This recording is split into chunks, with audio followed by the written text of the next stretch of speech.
Heart-to-heart conversations. Honestly discuss your feelings with each other. Just saying.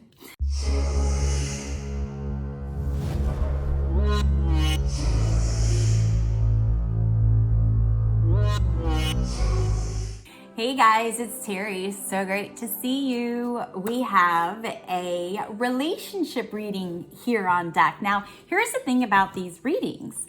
They are timeless, which means even if you're not going to watch the reading during the week that it's posted or intended for, which of course this relationship reading is intended for November 12th through 15th, it's okay because when you watch these, there's divine timing, okay? So you will be able to still get the message at the right time. So you're at the right place at the right time. There's never a wrong time to hear this. So just know that even if you're not watching this relationship reading during November 12th through the 15th, you're not missing anything because you'll hear it when you need to hear it. How is that? Divine timing, huh? All right.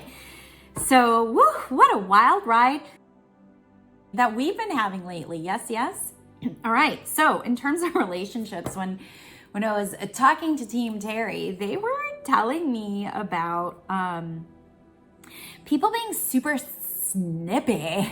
I mean, I think we've all experienced that lately. There's so much stress in the world. But what's interesting is that this is like for people who are in like new relationships. So I mean, if you want to kind of call it like you're newly dating, newly courting, or you're newly exclusive even, like it's just that sense of like newness. So this is not like for people who've been living together for a while. This is not for people who have been in relationships for a while or who are married. Now, what's interesting is that this can go either way in regards to romantic or platonic, but there's this sense of newness to it, which is what is catching my senses. It's what I'm feeling. So it's like people being very, if you're in a new friendship, a new relationship, or just newly courting or dating, it's like you want to be able to be who you are, say what you want, use your voice, express yourself, but you're also still like, I want to make that good impression on somebody. You know, you're like, if I say this, they may not like, they might not want to see me again, or they may not want to have lunch with me again, or, you know, whatever. So of course this can go platonic or romantic. So that holding back part just kind of exacerbates or amplifies the stress of like what's going on in relationships, because like you want to be able to relate to this other human, and you want to make your best impression, and you want to be able to step forward and move forward because you like this person or you like this new friend, but you're also like, well, what do I do? How do I go? How do I be? All of that stuff. And it's that pressure of not actually being in your own authentic truth, which is kind of making you a little snippy. So you're like, I'm not sure how to respond. What do I say? What don't I say? So it's just kind of interesting how that sort of plays out in your experience. So what I will say is it's probably good to be, I don't want to say you should walk on eggshells, because it's not walking on eggshells, because walking on eggshells feels to me like you shouldn't say anything. It's just that you should be cognizant and you should be really aware of maybe the presentation of how you're going to share that information. So I'm all about authenticity and transparency. Like you should be able to express yourself and you should tell your truth. And you know, it's still new, so there's still time to discern, should we go forward, should we not go forward, you know? But it is in terms of presentation, like how can I soften this up, or how can I say what I need to say where it's still my truth, where I can say it in a way that may not be received as, you know, offensive, where they have to go on the defense. So there's going to be some very interesting ways of coming up, or creativity in terms of how you're going to present your case, how you're going to present your opinion, how are you going to use your voice. in an authentic way while still really keeping in mind and considering the feelings of the other person, because you do like this person. You want to move forward. You like what's happening, you know? So there's going to be that dance, that fine line dance of being in your own truth and expressing yourself and not coming off like an asshat. So that should be rather interesting. So let me pull some cards. I usually pull 2 cards for the relationship reading. And I pull the Romance Angels deck by Doreen Virtue, and I also pull the Oracle of E, which is Pam Grout and Collette Baron-Reid. So I just pulled the cards. Let's do a reveal. We have heart-to-heart conversations. Honestly, discuss your feelings with each other. Just saying. And baby steps. Yes. Oh, I love how this fits in so nicely. Okay, so this is what we need to be, you know, sort of focusing on or whatnot for this weekend, right? So when you're being in your truth and you're being authentic and you're sharing, you know, it's important to have that heart-to-heart conversation. So I'm not by any means saying don't have it. Again, that would be walking on eggshells. Let me just not do this. No, it's not like that at all. It is about, this is a really great lesson in relationships for you at these beginning of these friendships or loverships. Whatever. Could be a situationship, could be a relationship. These days it could be anything, yes? So, you know, having that heart-to-heart, getting your voice out, but really being aware of that other person's feelings and not revealing everything all at once. So taking baby steps, just sharing some information. You know, so much of us are under stress, right?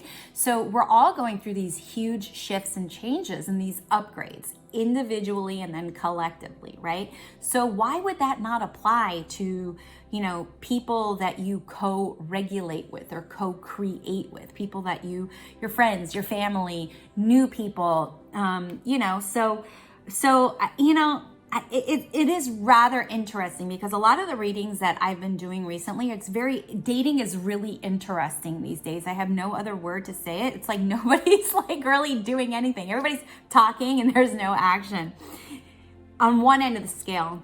And then the other end of the scale is that there's just like a shit ton of sex and like carelessness and recklessness happening as if like the virus doesn't exist. So it just kind of depends on like where you are on the scale. There's no in between. It's like either or. So I know that when I say this information, it might be, you know, kind of challenging for you to, how do I apply this to my dating life? But, you know, it's like, just take it at its most basic. And again, this could also be friendship, right? People are meeting online, even just in friendly ways. So it's like, how can I still express myself? How can I do this in a slow way, not rush shit, right? Where I'm taking in consideration somebody else's feelings and and also like, how can I express myself authentically with transparency and authority too, like, but not bullying, obviously, but how can I still do all of that, you know, and because I like this person and I want to move forward. So even if it's just happening in email exchanges or messages on dating apps or whatever, you know, there's so many layers to what is going on right now.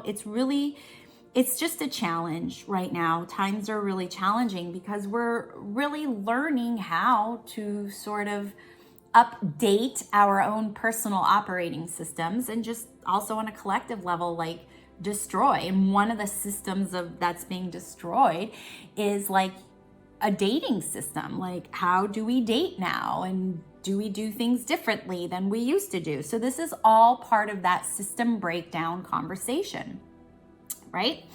So whatever you do this weekend, it would be really, really great to be able to tell your truth, say it in a way, be cognizant, be aware, be maybe even have some compassion and empathy. Like, how might this other person receive this information? Even though it's not your responsibility how they receive it, but you like this person and you want to move forward. Again, whether it's a new friend or whether, you know, it's a romantic relationship. So, you know, just go lightly, take baby steps. Don't rush into it. It's only a weekend that you have to deal with this kind of energy. It's everything is just, you know, life is just such an adventure these days, and we're really being given moments and how to operate in the now moment. What choice am I going to make now?